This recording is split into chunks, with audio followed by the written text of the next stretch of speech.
ทำสืบต่อในสิ่งนั้นหนออาจจะไม่ถูกจริงอย่าเพิ่งเชื่อตามที่เล่าลือ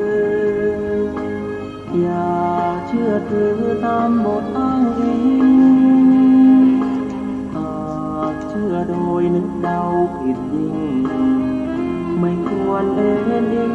กับสิ่งเพียงคาดคะเนกาลมาสูตรบทธรรมพระพุทธศา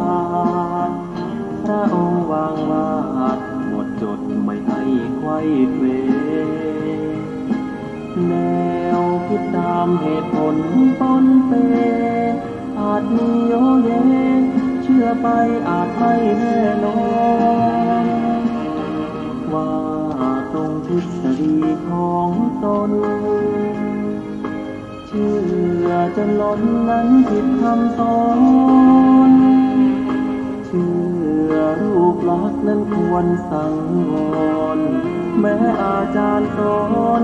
ใช่ว่าเชื่อหมดเลย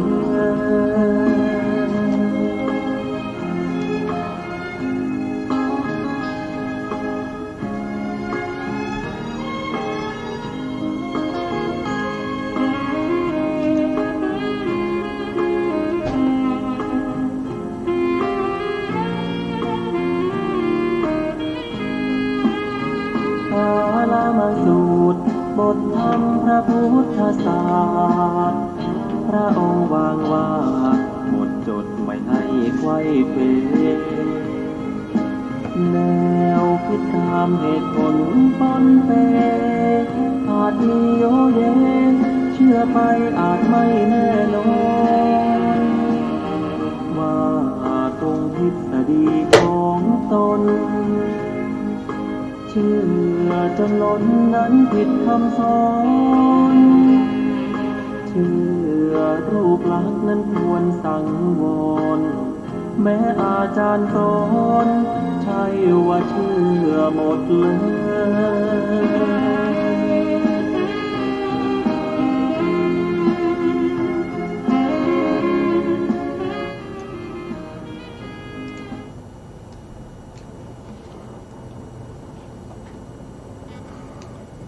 พุทธังสรณังคัจฉามิธัมมังสรณังคัจฉามิสังฆังสรณังคัจฉามิกราบนมัสการพระมหาเถระพระสังฆาธิการพระเถรานุเถระสวัสดีท่านผู้ฟังและผู้ชมทุกท่านกลับมาพบกับรายการศึกษาพระสัทธรรมเพื่อการพ้นทุกข์ครั้งนี้เป็นครั้งที่7ในพระสูตรที่ชื่อว่ากุตตทันตสูตรซึ่งเป็นพระธรรมเทศนาที่พระพุทธองค์ทรงแสดงที่หมู่บ้านขานุมัตตะสวนอัมพรัตถิกานะครับซึ่งอยู่ใกล้ๆกับ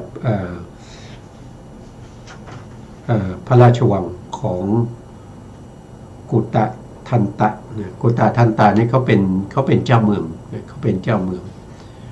ผู้ได้รับการแต่งตั้งจากพระเจ้าพิมพิสารให้ดูแลในเมืองนั้น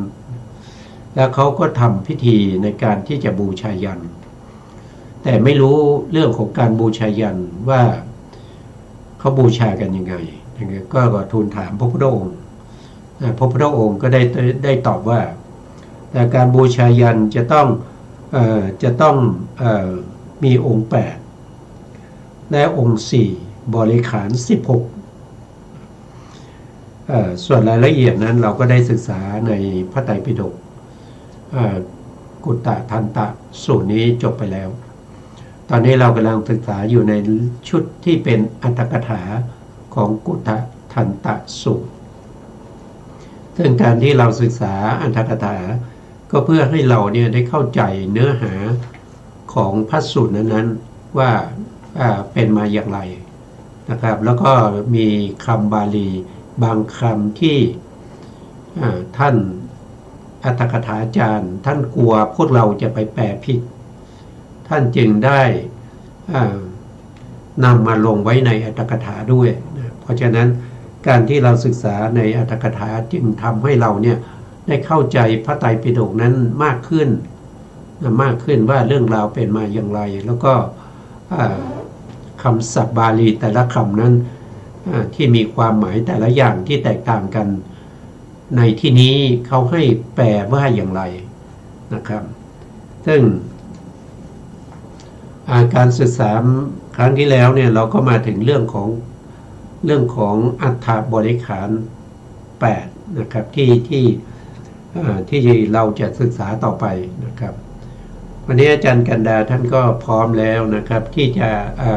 สาธยายให้พวกเราได้ฟังกันนะครับนะผมก็จะมอบให้ทางอาจารย์ท่านได้สาธยายต่อนะครับเชิญครับอาจารย์ครับกราบนมัสการพระคุณเจ้าพระเถรานุเถระและสวัสดีท่านที่รับฟังและรับชมอยู่ทางบ้านนะคะสุมังคลวิลาสินีอัตถกถาทีฆนิกายสีลขันธวรรคว่าด้วยบริขารของยัน8ประการคำว่าด้วยองค์8ประการคือด้วยองค์8มีอุพัโตสุชาติเป็นต้นคำว่าด้วยพระราชอิสริยยศหรือยะสะสาคือด้วยความเป็นผู้สามารถที่จะลงอาญาได้คำว่าทรงพระราชศรัทธา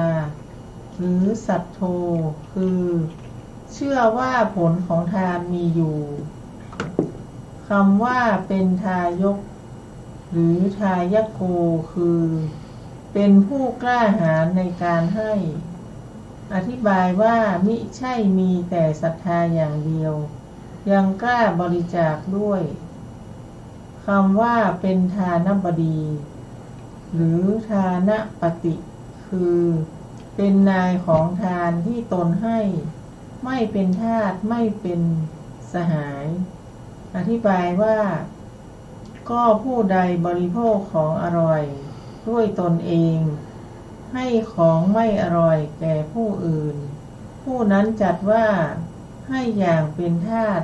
แห่งไทยธรรมกล่าวคือทานผู้ใดบริโภคสิ่งใดด้วยตนเองก็ให้สิ่งนั้นนั่นแหละ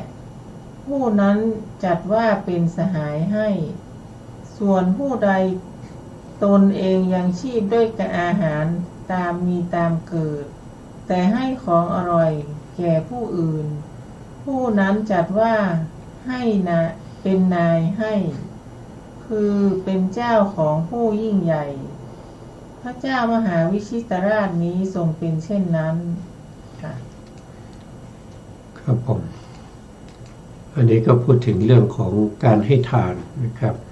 การให้ทานนี้ก็ถือว่าเป็นเขาเรียกว่าเป็นมหายานด้วยนะครับท่านก็อธิบายในเรื่องของการให้นะครับในตรงนี้เนี่ยก็อธิบายไว้โดยคร่าวๆนะครับว่าการให้ก็จะมีอยู่3อย่างหนึ่งก็คือการให้ของที่ไม่ค่อยดีพูดง่ายๆนะก็คือหมายถึงว่าตัวเองยังไม่บริโภคยังไม่ใช้สอยเลยของอย่างนั้นนะครับแต่ก็เอาไปให้คนอื่นนะครับวันนี้ก็ให้แบบเขาเรียกว่าเป็นทาสให้นะเป็นทาสแห่งไทยทานก็คือให้ของที่ไม่ดีแก่ผู้อื่นตัวเองยังไม่ใช้ก็เอาไปให้คนอื่นนะสองก็คือเรื่องของการให้ของที่เสมอกับของที่ตัวเองใช้นะตัวเองใช้แบบไหนนะก็สรรหาแบบนั้นแหละเอาไปให้นะอันที่สามก็คือการให้แบบเป็นแบบการบูชานะครับคือของได้ของอะไรที่ดีๆมานะครับตัวเองก็ไม่กล้าที่จะใช้นะเพราะว่าของมันดีมากนะก็เลยนึกถึงใครนึกถึงคนที่เป็นพ่อเป็นแม่นะครับหรือว่านึกถึงครูบาอาจารย์นะครับหรือว่าจะเอาถวายแก่พระภิกษุผู้มีศีลสมัยพุทธกาลก็นำไปถวายแด่พระพุทธเจ้า นะครับหรือว่าถวายแก่อัครสาวกอย่างเงี้ยนะเอาไปถวายให้แก่ผู้ที่เขามีคุณมีศีลคุณนะมีสมาธิแล้วก็มีปัญญาอย่างนี้เป็นการให้ทานที่ท่านอธิบายไว้ในที่นี้3อย่างอันนี้ก็เป็นมหายานนะไม่ใช่ว่าการบูชายันไม่ใช่จะต้องฆ่าอย่างเดียวนะไม่ใช่เอาแพะเอาแกะเอาหมูเอาอะไรเอาผู้หญิงผู้บริสุทธิ์มาฆ่าบูชายันอันนั้นเป็นการบูชายันของพวกมิจฉาทิฏฐิไม่ใช่เป็นการบูชายันในพระพุทธศาสนาพระพุทธศาสนาบูชายันเริ่มต้นด้วยการให้ทานนะให้ทานนะครับอันนี้ก็ท่านก็ได้แสดงไว้ตรงนี้ต่อไปเราก็จะขออาจารย์ท่านได้สาธยายต่อนะครับเชิญครับอาจารย์ครับในข้อนี้ว่าแก่สมณะและพราหมณ์คนกำพร้าคนเดินทางวณิพกและยาจกความว่าผู้มีบาปอันสงบแล้วชื่อว่าสมณะหรือสมณาผู้มีบาปอันลอยแล้วชื่อว่าพราหมณ์หรือพรหมนาผู้เข็นใจคือคนที่ยากจนชื่อว่าคนกำพร้าผู้เดินทางไกลชื่อว่าคนเดินทางอัตถิกา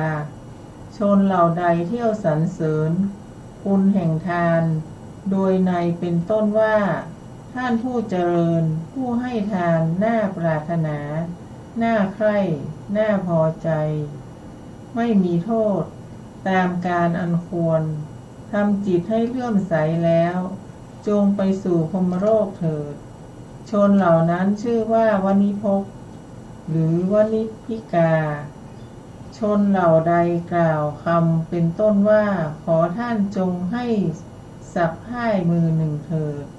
ขอท่านจงให้สักขันหนึ่งเถิดเที่ยวขอเขาไปชนเหล่านั้นชื่อว่ายาจกหรือยาจกาคำว่าเป็นดุจบ่อที่ลงดื่มโอปาณภูโตคือดุจบ่อน้ำอธิบายว่าเป็นดุจสระโบกขรณีที่เขาขุดไว้ที่ทางใหญ่4 แพร่งเป็นที่บริโภคทั่วไปของคนทั้งปวงในคำว่าแห่งข้อที่ทรงศึกษาสุตตชาตัสสะนี้คือข้อที่ทรงสดับแล้วนั่นแหละชื่อว่าทรงศึกษาแล้วในข้อว่าที่จะดำริถึงอัฏฐะอันเป็นอดีตอนาคตและปัจจุบันได้พึงทราบใจความว่าพระองค์เมื่อทรงดำริได้อย่างนี้ว่าเพราะเหตุที่เราได้ทำบุญไว้ในอดีตนั่นเองเราจึงมีสมบัตินี้ชื่อว่าเป็นผู้ทรงสามารถดำริอัตในอันเป็นอดีตเมื่อทรงดำริได้ว่าเราทำบุญในบัดนี้นี่แหละสามารถที่จะได้รับสมบัติในอนาคตชื่อว่าเป็นผู้ทรงสามารถดำริอัตถะอันเป็นอนาคตเมื่อทรงดำริได้ว่าชื่อว่ากรรมอันเป็นบุญนี้เป็นกินกรรมของสัตบุรุษแม้บริโภคทรัพย์ของเราก็มีอยู่ทั้งจิตดำริอยู่จะให้ก็มีอยู่เอาเถอะเราจะทำบุญชื่อว่าเป็นผู้ทรงสามารถดำริอัตถะอันเป็นปัจจุบันค่ะครับอันนี้ก็ ก็คือพูดง่ายๆก็คือผู้ที่เขาให้เนี่ยเขาเป็นบุคคลที่ต้องมีอัธยาศัยนะครับมีอัธยาศัยมีอุปนิสัยที่มีเมตตามีเมตตาถ้าผู้ที่ไม่มีเมตตาคือผู้ที่มีอัธยาศัยเป็นโทสะจะให้ไม่ได้นะครับจะไม่สามารถให้ได้แม้กระทั่งผู้ที่เป็นคนยากจนเข็นใจที่มาขอมาอ้อนวอนนะขอข้าวสัก ขอข้าวสันนิเธอเนี่ยขอข้าวสักหนึ่งกำมือหรือว่า1 ขันอย่างเงี้ยผู้ที่มีโทสะเขาก็ให้ไม่ได้นะครับส่วนผู้ที่เขามีเมตตาเขาก็สามารถที่จะให้ได้ แล้วก็ผู้ขอก็จะอ้อนวอนแล้วก็สรรเสริญคุณของผู้ให้เขาบอกว่าให้เธอถ้าให้แล้วท่านจะได้ไปพรหมโลกนะครับจริงๆแล้วคำว่าจะไปการให้ทานเนี่ยไม่สามารถที่จะไปพรหมโลกได้นะการให้ทานเนี่ยไปได้แค่สวรรค์ไปได้แค่สวรรค์6 ชั้นหรือว่าเป็นมนุษย์ก็รวมแล้วก็เป็น7 ภูมิด้วยกันการให้ทานนะให้ทานแล้วก็กลับมาเกิดเป็นมนุษย์ก็ได้นะแล้วแต่กรรมนั้นเขาจะให้ผลนะหรือว่าจะไปเกิดเป็นเทวดาในชั้นจตุมหาราชิกาหรือว่าไปเกิดเป็นเทวดาในชั้นดาวดึงส์พวกนี้สามารถไปได้ด้วยการให้ทานการให้ทานรักษาศีลถ้าศีลนั้นไม่ได้เป็นบาตให้เจริญสมถะเข้าถึงฌานเข้าถึงปฐมฌานทุติยฌานตติยฌานหรือฌานใดฌานหนึ่งนะครับแล้วก็ถ้าฌานนั้นยังไม่เสื่อมฌานไม่เสื่อมก็หมายถึงว่านึกถึงฌานก็เข้าฌานได้อยู่ที่ไหนก็ตามนะครับเมื่อนึกถึงฌานนั้นแล้วก็สามารถเข้าฌานนั้นได้อันนี้เขาเรียกว่าฌานยังไม่เสื่อมแต่ถ้านึกถึงฌานแล้วก็เข้าฌานไม่ได้อย่างนี้ฌานมันเสื่อมแล้วนะครับผู้ที่ได้ฌานไม่เสื่อมถ้าตายแล้วฌานยังไม่เสื่อมก็ไปเกิดเป็นพรหมพรหมนี่จะไปได้ด้วยการทำฌานนะครับไม่ใช่ได้ด้วยการให้ทานแล้วก็รักษาศีลให้ทานรักษาศีลได้แค่เทวดานะครับแต่ถ้าไม่ให้ทานไม่รักษาศีลนะครับก็อบายนะครับก็ไปตกอบาย เพราะว่าศีลนะครับหรือเราเรียกว่าเราถ้าจะเรียกให้ครบเนี่ยมันต้องเป็นกุศลกรรมบทนะกุศลกรรมบท10นะที่จะเป็นคุณธรรมที่ได้รักษาไว้ซึ่งสุคติภูมินั่นก็คือได้แก่มนุษย์และเทวดาถ้าใครไม่มีกุศลกรรมบท10เนี่ยมุ่งหน้าสู่อบายนะแต่กรรมเหล่านี้เป็นกรรมที่ยังให้ผลไม่แน่นอนไม่ใช่ว่าไม่มีกุศลกรรมบท10ตายแล้วก็จะไปอบายทันทีไม่ใช่เนี่ยคือกรรมไหนที่มีโอกาสให้ผลเนี่ยเขาก็จะให้ผลก่อนนะครับเพราะว่าเราทำกรรมเนี่ยมันมากมายแต่ละภพแต่ละชาติแล้วก็เราก็ไม่ได้เกิดมาเฉพาะภพนี้ภพเดียวนะครับในอดีตชาติเนี่ยเราเคยเกิดมานับภพนับชาติไม่ถ้วนแล้วกรรมที่เราทำไว้ในอดีตเนี่ยมันมีมากมายที่ยังไม่ได้ให้ผลเนี่ยบางอย่างเนี่ยเขาให้ผลเนี่ยไม่ใช่ว่าเราทำแค่ครั้งเดียวแล้วก็เขาให้ผลครั้งเดียวนะเราทำครั้งเดียวเนี่ยเขาให้ผลเป็นพูดง่ายๆก็ถ้าเราดูในพระสูตรเนี่ยนะเขาฆ่าแพะครั้งเดียวนะเขาจะได้ไปเกิดเป็นแพะแล้วก็ถูกเขาฆ่าถึง500ชาติด้วยกันนะไม่คือทำครั้งเดียวเนี่ยให้ผลมากมายมันทำไมเป็นอย่างนั้นนะก็เพราะว่าท่านบอกว่าเหมือนกับว่าเราเอาเมล็ดข้าวสารเนี่ยเม็ดเดียวเท่านั้นนะเอาไปปลูกเอาไปปลูกแล้วก็เมื่อมันออกต้นออกรวงข้าวมาเนี่ยเวลาให้ผลเนี่ยข้าวมันไม่ใช่จะได้เม็ดเดียวนะมันได้ข้าวเป็นรวงเลยนะมากมายนะอย่างเช่นเราปลูกมะม่วงเนี่ยเราปลูกมะม่วงพอมันใหญ่ขึ้นมามันมีผลขึ้นมามันก็ไม่ได้ให้ผลเพียงมะม่วงผลเดียวนะมันให้ผลเต็มต้นแล้วก็มันให้ผลได้บ่อยๆด้วยทุกปีเพราะฉะนั้นกรรมที่ไม่ดีเนี่ยเราควรจะสังวรไว้ว่าถ้ามันให้ผลเนี่ยมันไม่ได้ให้ครั้งเดียวนะมันจะให้ผลอยู่เรื่อยๆนะครับเท่าที่เขามีโอกาสเท่าที่เขามีกำลังนะครับแล้วก็ประกอบกับประโยคะของเราประกอบกับเราไปเกิดที่ไหนนะอันนั้นเรียกว่าเป็นคตินะเขาเรียกว่าเป็นเหตุเป็นปัจจัยให้กรรมนั้นมีโอกาสให้ผลเราได้ กรรมที่จะมีโอกาสให้ผลเขาก็เรียกว่าต้องมีเขาเรียกว่าเป็นสมบัติ4แล้วก็วิบัติ4ถ้าสมบัติ4ก็คือให้กรรมที่เราทำดีนะให้ผลมาเป็นความดีเนี่ยก็คือสมบัติ4มีอะไรบ้างก็คือหนึ่งก็คือมีคติคือภพชาติที่เราไปเกิดอย่างเช่นเราเกิดเป็นมนุษย์อย่างนี้กรรมดีนะเขาก็จะให้ผลเราได้ง่ายถ้าจะให้ได้ง่ายยิ่งขึ้นไปถ้าเราไปเกิดเป็นเทวดากรรมนั้นก็ให้ผลได้ง่ายนะครับแต่ถ้าเราไปเกิดในอบายเนี่ยบุญที่เราเคยทำไว้เนี่ยมันให้ผลยากเนื่องจากคติของเรามันไม่ดีนะ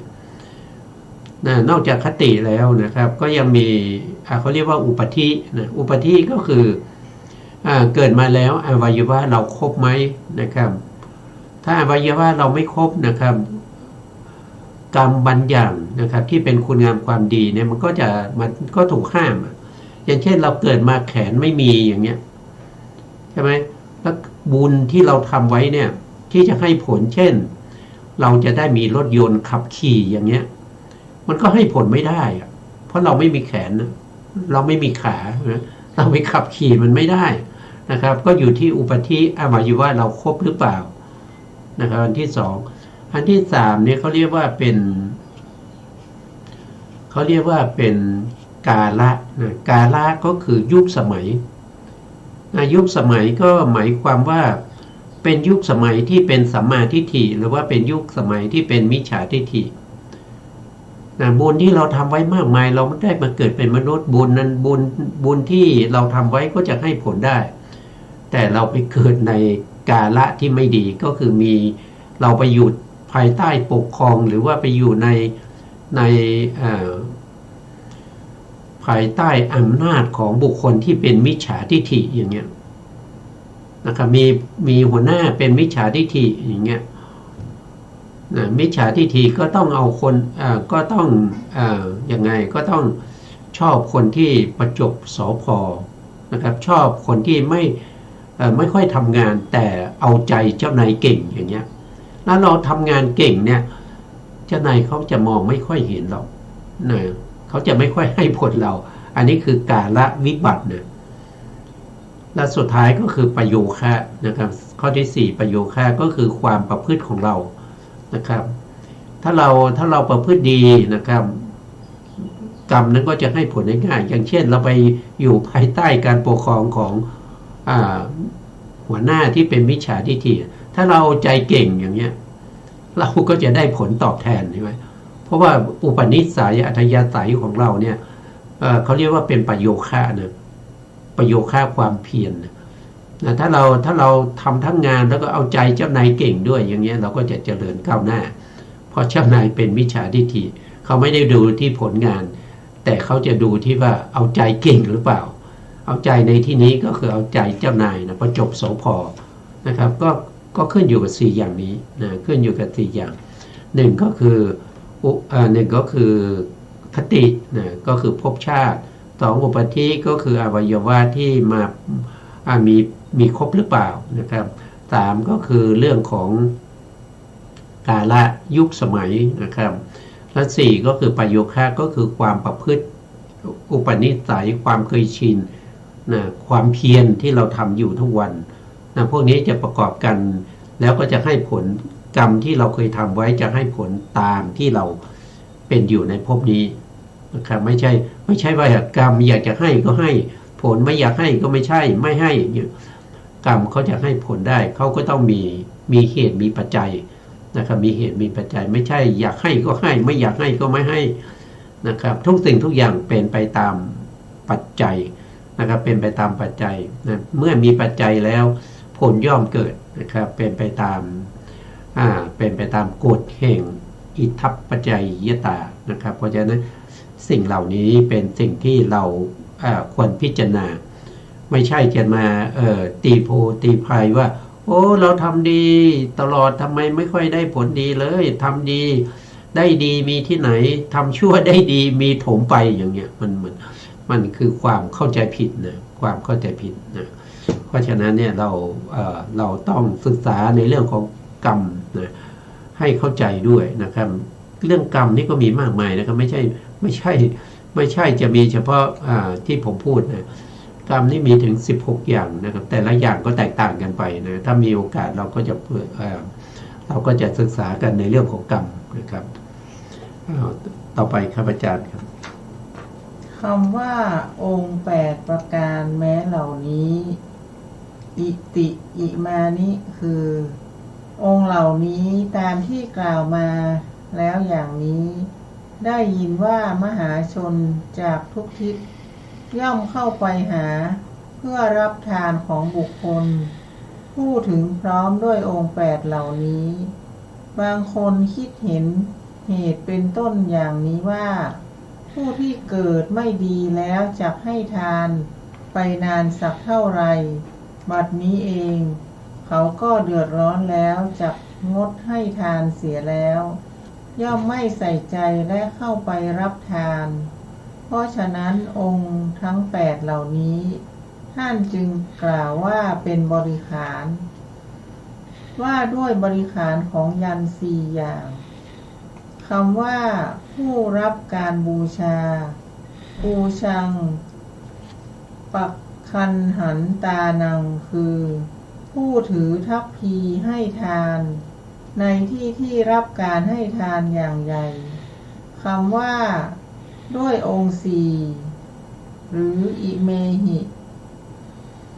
จตูหิคือด้วยองค์มีเกิดดีแล้วเป็นต้นเหล่านี้เราชนผู้ที่กล่าวคำเป็นต้นว่าเมื่อองค์มีการเกิดดีแล้วเป็นต้นมีอยู่ทานที่เป็นไปด้วยการจัดแจงของผู้ที่เกิดไม่ดีแล้วอย่างนี้จะเป็นไปนานสักเท่าไรจะไม่เข้าไปหาเลยแต่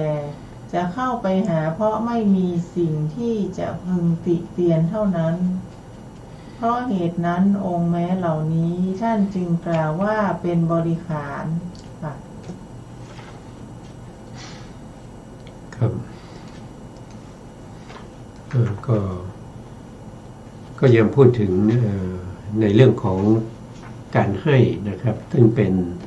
ป็นข้อที่1นะเป็นข้อที่1ของการบูชายันนะการให้แล้วก็ผู้รับนะผู้ให้เนี่ยเขาก็มีคุณนะครับอย่างเช่นพระเจ้าวิชิตราชเนี่ยเขาจะมีคุณอยู่ถึง8อย่างนะครับมีอุพัโตสุชาตินะครับก็คือบริสุทธิ์7ชั่วคนนะครับแล้วก็มีรูปงามนะ2มีรูปงาม3ก็คือต้องเป็นผู้มั่นคงด้วยทรัพย์สินเงินทองนะครับ4ก็เป็นผู้ที่มีกำลัง5ก็คือเป็นผู้มีศรัทธาในที่นี้หมายถึงศรัทธาในเรื่องของการในเรื่องที่เป็นไปกับกุศลนะศรัทธาจะไม่ประกอบกับจิตที่เป็นอกุศลนะครับศรัทธาเป็นเจตสิกที่เป็นโสภณเจตสิกนะแล้วก็ท่านก็เป็นผู้ที่มีการศึกษานะครับมีการศึกษามีความรู้ความเข้าใจที่ดีนะแล้วก็รู้อัดรู้ธรรมคำว่าอัดเนี่ยโดยทั่วไปนะครับโดยทั่วไปท่านจะแปลว่าเป็นผลนะเป็นผลรู้อัดก็คือรู้ผลรู้ธรรมก็คือรู้เหตุนะครับรู้เหตุหรือว่าบางทีในบางที่อาจจะแปลว่าเป็นเนื้อหาเป็นเรื่องราวนะครับเป็นเรื่องราวเป็นความรู้นะครับเป็น8ก็ทรงท่านก็เป็นบัณฑิตอย่างเงี้ยผู้ให้ก็มีคุณสมบัตินะครับผู้รับก็มีคุณสมบัตินะครับผู้รับก็ต้องมีคุณสมบัตินะถ้าผู้รับที่ไม่มีคุณสมบัติเนี่ยนะครับการให้ทานนั้นก็มีผลน้อย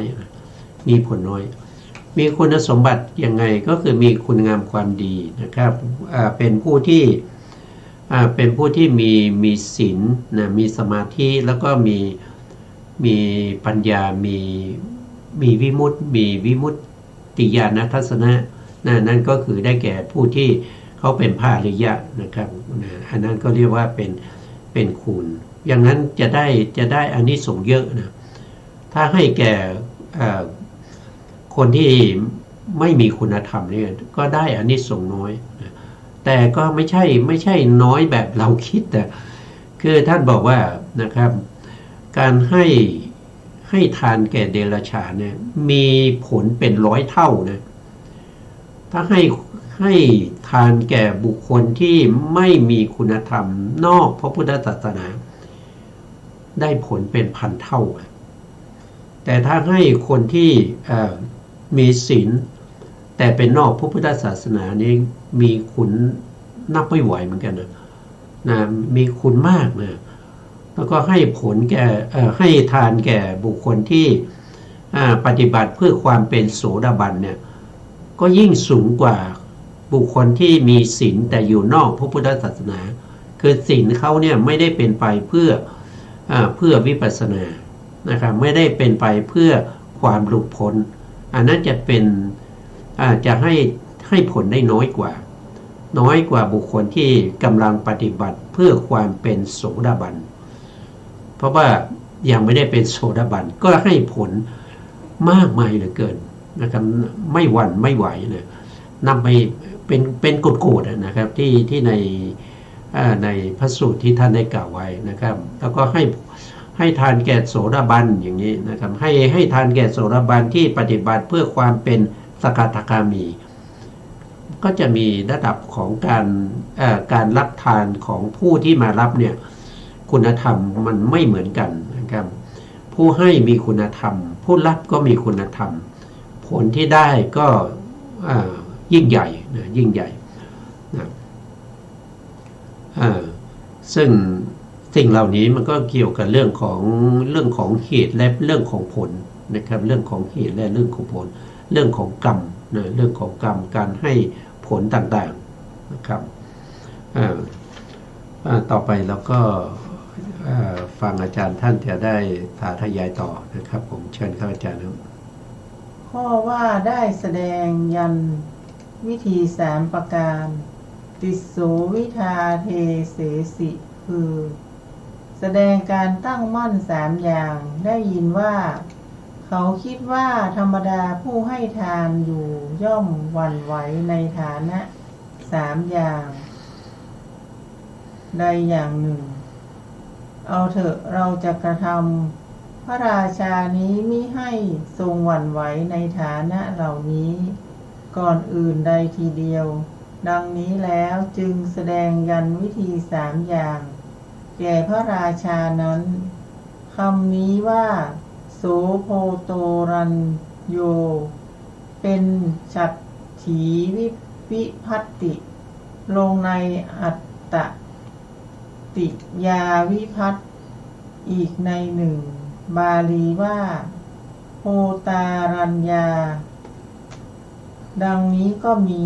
คำว่าไม่ควรทรงทำความวิปติสาระท่านแสดงว่าไม่ควรทำความเดือดร้อนใจในภายหลังอันนี้มีความสิ้นเปลืองไปแห่งโภคสมบัติเป็นเหตุแต่บุรพเจตนาควรให้ตั้งมั่นไม่หวั่นไหวเพราะท่านยันนั้นย่อมมีผลมากด้วยประการฉะนี้ในฐานะ2 อย่างแม้นอกนี้ก็มีในเช่นนี้เหมือนกันก็เจตนาที่กำลังบริจาคก็ดีเจตนาที่ตามระลึกถึงในภายหลังก็ดีควรกระทำมิให้หวั่นไหวเมื่อไม่กระทำเช่นนั้นทานย่อมไม่มีผลมากทั้งจิตก็จะไม่น้อมไปในโภคสมบัติอันยิ่งใหญ่เหมือนทานของเศรษฐี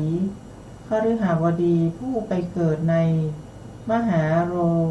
รุวนรกฉะนั้นคำว่าโดยอาการ10หรือทัสสะหาการเรหิคือด้วยเหตุ10ได้ยินว่าพราหมณ์ปุโรหิตนั้นได้มีความคิดอย่างนี้ว่า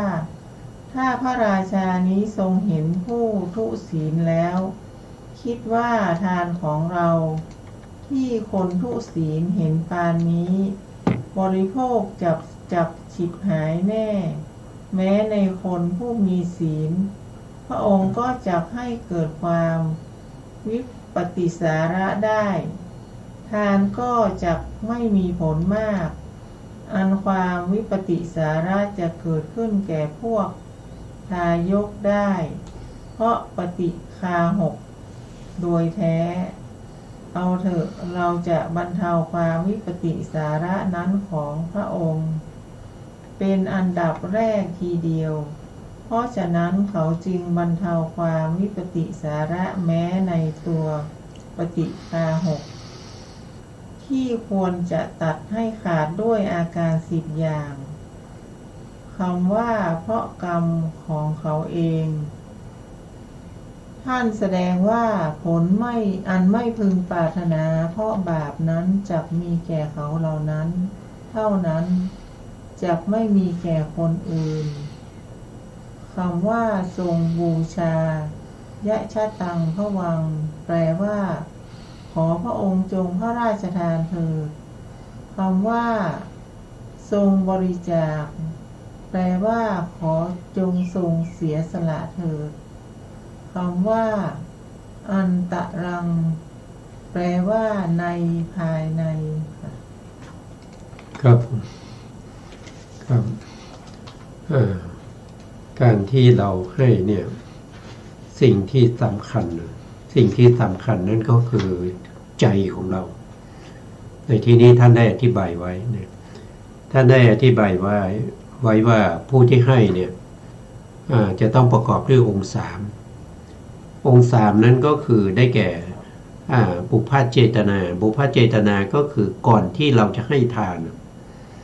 คือสมมุติว่าเราจะไปใส่บาตรเนี่ยเราก็เตรียมอาหารเตรียมอะไรนะครับเตรียมทายทานของเราในการเตรียมทายทานของเราเนี่ยเราต้องมีจิตใจที่มั่นคงนะครับว่าสิ่งที่เราจะไปให้พวกนี้ยกตัวอย่างเช่นว่าไม่ต้องไปคิดว่ามันจะหมดมันจะสิ้นเปลืองจะเอานั้นไปถวายจะเอานี้ไปถวายก็กลัวว่าเราจะไม่มีใช้เราจะหมดเราจะยากจนแล้วเราจะกินอะไรอย่างเงี้ยไม่ควรจะคิดอย่างนั้นนะครับคือตอนแรกก็ต้องมีศรัทธานะครับศรัทธาแล้วก็ตั้งจิตให้มั่นคงนะครับว่าเราจะถวายสิ่งเหล่านี้เป็นทายทานของเรานี่คือต้องทำใจตั้งแต่ก่อนให้นะทำจิตใจให้ผ่องใสทำจิตใจให้มีศรัทธามั่นคงในการให้นะครับในเจตนาที่เราต้องการให้นั้นนะให้ตั้งมั่นนะแล้วที่สองก็คือมูลเจตนาเจตนานั่นก็คือได้แก่ในขณะที่เราให้อยู่นะครับเราให้อยู่เราก็จะต้องทำใจของเราให้ผ่องใสนะครับไม่ใช่ว่าเราอยากจะให้แก่พระรูปนี้ทำไมวันนี้ไม่มารับไม่มาบิณฑบาตนะครับทำไมพระที่ไม่มีศีลนะครับหรือว่าพระที่เราไม่ชอบนะมารับทำไมนะอย่าไปคิดอย่างนั้นนะครับให้คิดถึงเจตนานะครับเจตนาที่เราอยากจะทำบุญนะครับแล้วก็ให้ตั้งมั่นนะครับใครจะมารับก็แล้วแต่นี่คือข้อที่2คือข้อที่2เพราะว่าเราในขณะนั้นเราเลือกไม่ได้นะครับเพราะฉะนั้นเราก็ปาโลกไปว่าทานที่เราถวายเนี่ยเราเจาะจงนะครับเจาะจงถวายแด่พระพุทธเจ้านะครับบูชาพระธรรมนะบูชาพระธรรมแล้วก็ถวายแด่พระอริยสงฆ์นะครับแต่ผู้ที่มารับเนี่ยเขาเป็นตัวแทนนะเขาเป็นตัวแทนมารับนะครับเราก็มุ่งไปถึงบูชาพระพุทธพระธรรมพระสงฆ์บูชาพระอริยเจ้าทั้งหลายนะครับแล้วก็ทำจิตใจให้สบายในขณะที่เราให้ทานแล้ว3นั่นก็คือต้องรักษาใจของเราให้ได้หลังจากที่เราให้ไปแล้วเมื่อเราคิดถึงการให้ของเราเมื่อไหร่เมื่อนั้นจะต้องทำให้จิตใจเนี่ยผ่องใสนะครับเพื่อจิตใจมั่นคงจิตใจตั้งมั่นนะครับถ้าเราทำได้3การนี้นะครับผลของบุญนั้นก็จะให้ผลได้รวดเร็วแล้วก็ให้ผลได้มากขึ้น นะเราอย่าไปทำใจให้เศร้าหมองนะครับอย่าให้มีวิปฏิสารก็คือเดือดร้อนใจนะครับเราต้องทำจิตใจของเราให้เป็นวิปฏิสารนั่นก็คือไม่เดือดร้อนใจไม่เดือดร้อนทั้งก่อนให้ขณะที่ให้แล้วก็หลังจากที่ให้ไปแล้วนี่คือญาณ3ที่ท่านปุโรหิตท่านได้อธิบายแก่พระเจ้าวิชิตราชนะครับในการทำบุญนะครับก็ให้ตั้งจิตใจไว้อย่างนี้อันนี้เราก็สามารถที่จะมาน้อมมาปฏิบัติได้นะครับในขณะที่เราให้ทานเนี่ยเราก็ระลึกถึงคำสอนของพระเจ้าว่าพระพุทธเจ้าเนี่ยท่านสอนอย่างนี้นะครับเราก็ทำใจตามที่คำสอนนั้นปรากฏอยู่เราก็จะได้บุญอย่างนั้นนะครับอันนั้นก็เป็นบุญของเรานะครับต่อไปครับอาจารย์ครับในข้อนี้ว่ายังพระทัยให้ทรงเห็นแจ้งโดยอาการ16ประการโสระสหิอาการเรหิจิตตังสันทัสเสสิพราหมณ์ปรารถนาการอนุโมทนามหาทานของพระราชาบรรดาคำเหล่านั้นคำว่าให้ทรงเห็นแจ้งหรือสันทัสเสสิคือกล่าวแสดงแล้วแสดงอีกว่าผู้ให้ทานนี้จักได้สมบัติเห็นปานชะนี้คำว่าให้ทรงสมาทานสมาทะเปสิคือกล่าวให้ยึดถือใจความนั้นโดยชอบคำว่าให้ทรงอาจหารคือทำให้จิตใจของพระราชานั้นผ่องใสด้วยการบรรเทาความวิปฏิสารคำว่าให้ทรงร่าเริงสัมปะหังเสสิคือกล่าวสรรเสริญว่าข้าแต่มหาราชพระองค์เมื่อถวายทานชื่อว่าทรงกระทำดีแล้วข้อว่าก็มิได้มีผู้ว่ากล่าวพระองค์ได้โดยธรรมวัตตาธรรมโตนัตถิคือ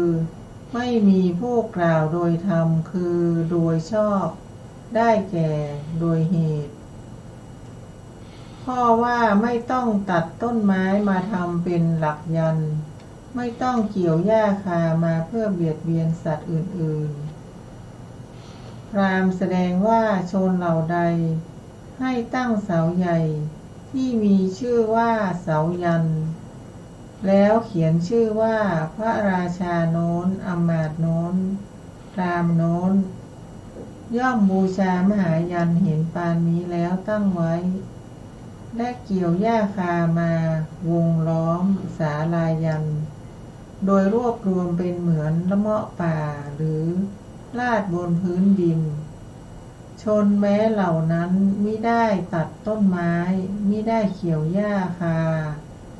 พวกเขาจะฆ่าวัวหรือสัตว์มีแพะเป็นต้นทำไมกันครับ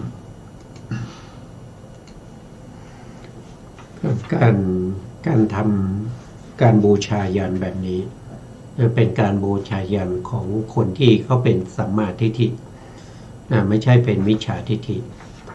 แล้วก็ไม่ต้องกลัวคำตำหนิเพราะว่าในสมัยพุทธกาลเนี่ยพวกที่เป็นเดรัจฉีเป็นเดรัจฉีเป็นปริพาชกนักบวชนอกพระพุทธศาสนาเป็นผู้มีความเห็นผิดเนี่ยเขาก็จะบูชายันตามลัทธิของเขานั่นก็คือเอาสิ่งมีชีวิตแล้วก็มาฆ่านะครับแต่การบูชายันแบบนี้เป็นการบูชายันของผู้ที่มีสัมมาทิฏฐิไม่เดือดร้อนทั้งสัตว์แล้วก็ไม่เดือดร้อนทั้งผู้ที่ทำนะครับเพราะว่ามันเป็นคุณงามความดีมันไม่ได้เป็นประเภทที่ทำให้ผู้อื่นเดือดร้อนนะเพราะฉะนั้นก็ไม่ต้องกลัวนะครับไม่ต้องกลัวเขาจะมากล่าวตำหนิใดๆนะครับ คำว่าการกล่าวตำหนิใดๆเนี่ยเราก็ต้องพิจารณาดูนะครับเพราะว่าสัตว์ทั้งหลายหรือคนทั้งหลายหรือว่าพราหมณ์ทั้งหลายเนี่ยมันมีทั้งที่เป็นมิจฉาทิฏฐิแล้วก็เป็นสัมมาทิฏฐิเวลาคนที่เป็นมิจฉาทิฏฐิเนี่ยมากล่าวตำหนิเนี่ยเราไม่ต้องไปสนใจเพราะว่าเขาไม่ได้เป็นบัณฑิตเขาจะกล่าวยังไงก็ได้นะครับเขาไม่ได้เป็นบัณฑิตเขาไม่ได้กล่าวด้วยเหตุด้วยผลนะเขากล่าวด้วยอารมณ์ของเขาอารมณ์อย่างเช่นกุตตะทันตพราหมณ์เนี่ยที่เขาเอาแพะเอาแกะเอาวัวเอาสัตว์ทั้งหลายเนี่ยมาเตรียมไว้เพื่อจะบูชายันเนี่ยก็จะมีพวกที่เป็นพราหมณ์เนี่ยที่รู้จักกันเนี่ยในหัวเมืองต่างๆในที่เคยเป็นลูกศิษย์ลูกหาเคยเป็นเพื่อนเป็นอะไรก็มากันมากมายพร้อมที่จะมาทำไมล่ะก็มาเพื่อที่จะเอาเนื้อสัตว์ทั้งหลายเหล่านั้นไปปรุงอาหารไงกุตะทันตะเนี่ยจะเป็นผู้ที่บูชายันแต่เนื้อที่ฆ่าไปอย่างแพะเนี่ย500เนี่ยนะครับ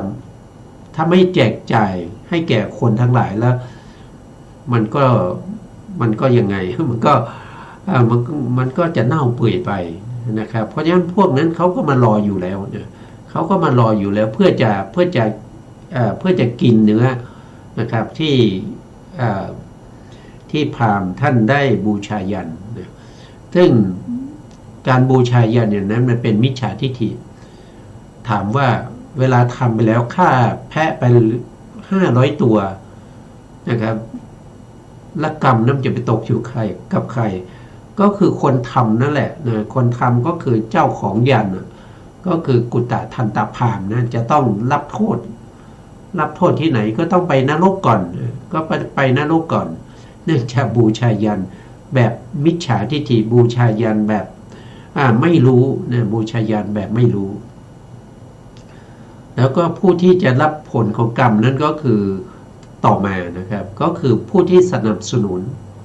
สนับสนุนก็คือใครก็คือผู้ที่หวังผลประโยชน์หวังเนื้อไปทานกันนะครับหรือว่าเป็นมิจฉาทิฏฐิที่เป็นครูบาอาจารย์เป็นพราหมณ์ที่เป็นมิจฉาทิฏฐินะครับที่แนะนำให้ทำอย่างนี้นะพวกนี้ก็ต้องได้รับผลของกรรมเพราะว่าแนะนำให้เขาทำสิ่งที่ไม่ดีนะให้เขาฆ่าสัตว์เนี่ยคนที่แนะนำให้ฆ่าสัตว์ก็ต้องมีโทษด้วยนะมีโทษมีโทษแล้วก็ผู้ที่ทำก็มีโทษนะครับแล้วก็ผู้ที่เห็นเขาทำแล้วก็ยินดีพอใจว่าเขาบูชายันนะอันนี้ก็มีโทษด้วยนะมีโทษด้วยแล้วก็เป็นบุคคลที่ชื่นชอบใจเกี่ยวกับเรื่องของการทำอย่างนี้นะพวกนี้มีโทษเหมือนกันนะมีโทษในที่นี้คือเป็นอกุศลกรรมเหมือนกันหมดนะครับแต่ก็จะให้ผลตามน้ำหนักของกรรมที่แต่ละท่านได้ทำนะเพราะฉะนั้นเวลาเราเห็นเขาฆ่าสัตว์เนี่ยเราไม่ควรจะให้การสนับสนุนนะครับอย่างเช่นฆ่าสัตว์เนี่ยเราไม่ควรทำเอง1คือเราไม่ควรฆ่าเอง2เราไม่ควรจะจ้างให้เขาเนี่ยมาฆ่า3ก็คือถ้าเราเห็นแล้วเราก็ไม่ควรจะยินดีชอบใจยินดีชอบใจที่เขาฆ่านะข้อที่4จำไม่ได้นะโทษทีนะครับสิ่งเหล่านี้มันจะเป็นมันจะส่งผลให้เราต้องได้รับความทุกข์นะครับพอยินดีในสมัยพุทธกาลในอดีตนะพระพุทธเจ้าทรงบำเพ็ญบารมีในสมัยนั้นนะครับก็มีพระญาติทั้งหลายเนี่ยเขาเป็นชาวประมงนะครับเขาก็ไปออกทะเลแล้วก็ได้ปลามาเยอะในสมัยนั้นพระพุทธเจ้าของเราก็เป็นพระโพธิสัตว์นะครับเห็นพระญาติทั้งหลายได้ปลาเยอะก็ยินดีกับเขาพอในภ ความเป็นพระพุทธเจ้า หลังจากที่ได้เป็นพระพุทธเจ้าแล้วในช่วงหนึ่งนะพระพุทธองค์ก็เวียนศีรษะนะเวียนศีรษะนะครับเวียนศีรษะเป็นโรคเวียนศีรษะภิกษุทั้งหลายก็เห็นพระพุทธองค์เวียนศีรษะแล้วก็ไม่รู้ว่ามาจากกรรมไหนนะก็ทูลถามพระพุทธองค์พระพุทธองค์ก็บอกว่าการที่เราเวียนศีรษะการที่เราไม่สบายในครั้งนี้ก็เนื่องจากว่าในอดีตเนี่ยพญาติของเราทั้งหลายเนี่ยไปเป็นชาวประมงได้ปลามาเยอะเราก็พลอยยินดีกับเขานะยินดีกับบาปที่เขาทำผลของกรรมนั้นเป็นเศษกรรมนะที่ให้ทำให้พระพุทธเจ้าเนี่ยเวียนศีรษะนะเวียนศีรษะนะเล็กน้อยนะกรรมที่ทำเล็กน้อยยินดีเท่านั้นเองนะก็เวียนศีรษะนะครับแล้วบางครั้งเนี่ยกระหายน้ำนะในวันสุดท้ายที่พระพุทธองค์จะปรินิพพานนะครับพระพุทธองค์ก็กระหายน้ำนะครับพอกระหายน้ำเนี่ยก็เรียกพระอานนท์มานะครับอานนท์เอาบาตรนะไปตักน้ำมานะครับเรากระหายน้ำนะอานนท์ก็บอกว่าโอ้ตอนนี้น้ำมันกำลังขุ่นอยู่นะครับไม่ถ้าไปตักแล้วน้ำขุ่นนะครับพระพุทธองค์ก็บอกครั้งที่สองนะครั้งที่สองไปตักมาพระอานนท์ก็ยังขุ่นอยู่นะครับขบวนพ่อค้านะเกวียนที่เขาผ่านไปนะเขาทำให้น้ำขุ่นนะครับยังไม่สามารถตักมาได้นะพระพุทธองค์ก็ตัดถึงครั้งที่สามนะเพราะกระหายน้ำมากนะครับอานนท์ไปตักน้ำมาเรากระหายน้ำนะอานนท์ก็ครั้งที่สามก็เอาบาตรของพระพุทธองค์เนี่ยไปตักน้ำยังขุ่นอยู่นะครับเมื่อเอาบาตรนี้ไปลงไปในน้ำนะเมื่อบาตรนั้นถูกกับน้ำนั้นก็ใสขึ้นทันทีนะครับพระอานนท์ก็ตักน้ำนะถวายแด่พระพุทธเจ้านะอันนี้ก็เป็นกรรมเก่านะที่กระหายน้ำแล้วก็ไม่ได้ดื่มน้ำนะต้องสั่งพระอานนท์ถึงครั้งที่สามนะก็เกิดจากกรรมอะไรท่านก็บอกว่าอันนี้ก็เกิดจากกรรมเนื่องจากว่าในอดีตชาติเนี่ยพระพุทธองค์เคยเป็นคนเลี้ยงโคนะครับเคยเป็นคนเลี้ยงโคแล้วก็โคมันจะดื่มน้ำนะแล้วน้ำนั้นมันขุ่นนะครับพระพุทธองค์ก็ไม่ให้มันดื่มด้วยการดึงโคนั้นให้ไปดื่มน้ำที่อื่นนะด้วยกรรมนั้นนะจึงทำให้พระพุทธองค์ต้องกระหายน้ำแล้วก็ใช้พระอานนท์ไปตักน้ำถึง3 ครั้งด้วยกันนะครับเพราะฉะนั้นกรรมที่เล็กๆน้อยๆเนี่ยที่เราได้ทำไปแล้วบางทีเราไม่รู้นะเราไม่รู้แต่กรรมนั้นถ้าเขามีโอกาสเขาก็จะให้ผลเราได้นะครับเขาจะไม่เลือกนะว่าอันนี้เป็นผู้ที่มีบุญนะครับเป็นถึงพระพุทธเจ้านะครับกรรมเล็กน้อยแค่นี้จะไปให้ผลแก่พระพุทธเจ้าซึ่งมีบุญมากมายมันไม่สมควรอย่างนี้มันไม่มีนะกรรมที่เขาได้โอกาสเขาจะให้ผลทันทีนะไม่ว่าคุณจะเป็นผู้ที่มีบุญขนาดไหนนะครับยิ่งใหญ่มาจากไหนนะเขาไม่รู้เขาไม่สนนะเขาไม่สนใจหรอกนะครับการที่เขาจะให้ผลเนี่ยเขาขึ้นอยู่กับว่าเขามีโอกาสหรือไม่นะครับโอกาสนะครับอย่างที่ได้กล่าวไปแล้วโอกาสก็ได้แก่สมบัติ4วิบัติ4นั่นแหละนะอันนี้เป็นเรื่องของกรรมนะครับแล้วก็พวกเราที่อยู่ได้นะครับก็เพราะว่าอยู่ด้วยกรรมนะไม่ใช่อยู่ด้วยทรัพย์สินเงินทองนะครับไม่ใช่อย่างนั้นที่เรามาเกิดได้เป็นมนุษย์นี่ก็เพราะมาจากกรรมเรามาด้วยกรรมของเรานะครับที่เราเคยทำไว้ในอดีตเราจำไม่ได้นะเราจำไม่ได้ว่าเราทำอะไรเราจึงได้มาเกิดเป็นมนุษย์แล้วก็มาได้เกิดเป็นบุคคลคนนี้บางคนก็ได้รูปร่างที่ดีนะครับสวยงามหล่อนะครับบางคนก็หน้าตาไม่ค่อยดีรูปร่างไม่ดีนะครับพวกนี้มันมาจากกรรมหมดนะผิวพรรณดำผิวขาวนะทั้งหมดทั้งมวลมาจากกรรมนั้นไม่มีใครทำให้นะครับกรรมนั้นทำเองทำเองรับเองนะครับใครก็ตามทำอะไรไว้นะครับเมื่อเขามีโอกาสเขาก็จะให้ผลนะครับ อันนี้คือกรรมทั่วไปนะถ้าว่าโดยกรรมหนักเนี่ยคือเขาไม่รอนะถ้าว่ากรรมหนักเช่น